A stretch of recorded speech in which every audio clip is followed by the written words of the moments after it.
So today, we're on a bit of a schedule. We got 20 minutes here, and Timothy Taylor is going to talk about Andrew Owen's book. I'm not sure if you all know Timothy. You probably do. He's a Vancouver-based best-selling author and journalist writing for En Route and The Globe and Mail. And he's going to speak. He has a new book coming up basically next year called, I believe it's The Blue Light Project. Sorry, The Blue Light Project, which is loosely based on the Vancouver street art scene. So, Timothy, over to you. All right.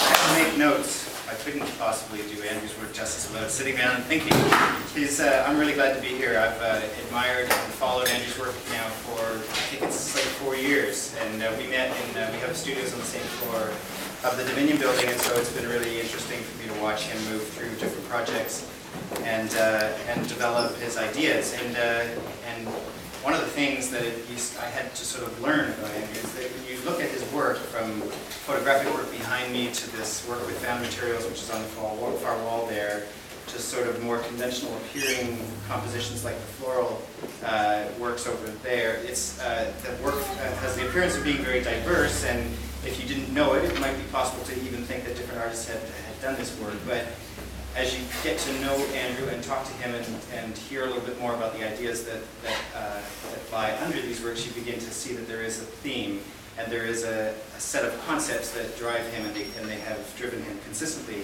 as he has developed from project to project. So I was going to say a couple words about what I think that is, but also encourage you to talk to Andrew afterwards, because these are the comments of a layperson, a non-critic, an enthusiast. You know. What Andrew has been concerned with in all of this work, I think, is the relationship, the difficult and fraught relationship between the artistic project of presenting something and saying this is my take on reality, and having a viewer look at it. There's a paradox in trying to do that, and I think it's true for all artists, and frankly I think it's true for writers too, that when you set down to do something like that and communicate something to people, you are always in your own way.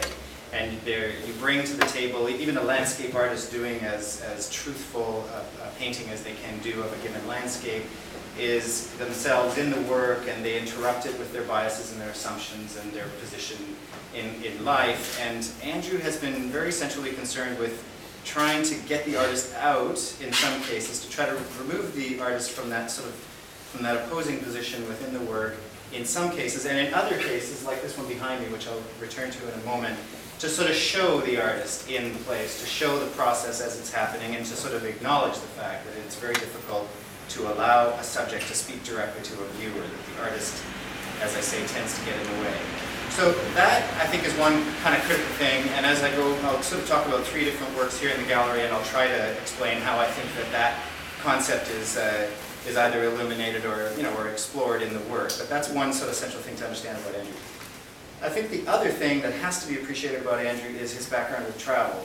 And to appreciate Andrew's art, I think you kind of have to know him to be a mobile person, but in a very particular kind of way. I travel a lot, but I travel in a magnificently superficial fashion.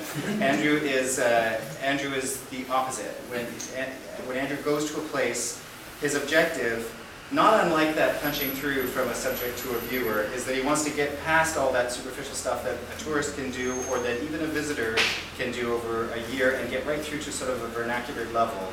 He once put it to me in the terms of, you have to eat the food until the flora of your stomach changes. You have to speak the language and live in a local place so that you can really participate in what's actually happening in a place. And, I mean, the proof is kind of, I think, the fact that Andrew speaks Korean and Chinese, Mandarin, and I believe also Japanese, I think tells us a lot about how seriously he has taken that project over the years.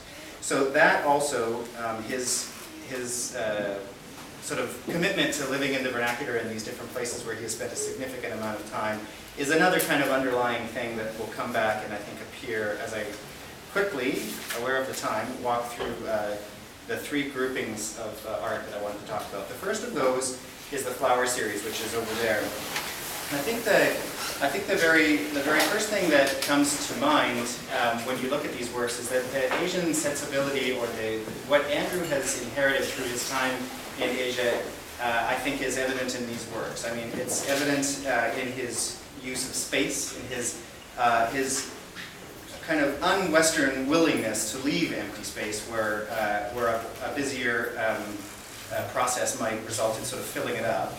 He's quite prepared to leave a canvas asymmetrical, which I think is another thing that he learned in his sort of classical training in China. And the white background, I think, is also very typical. That base coat, the technical details of which I'll get to in a second, is something that that it shares with other Asian forms and Asian sort of compositional tendencies. The technique is really fascinating. Basically, imagine Andrew with a backpack and a canvas going out into the bush somewhere where he has found a set of flowers that he wants to depict, and grasses and weeds, and in combination he wants to put them onto canvas. He will actually collect these, and then using what you call a positive stencil technique, where you put down a base coat of color, then you cover it with the organic material and respray on top of it in order to create the image of that grass on the canvas. And he'll do that iteratively over again. So imagine green paint going down with grasses on top of that, then the color for the flowers going down and the flowers placed on top of that, another color applied, an additional layer of foliage.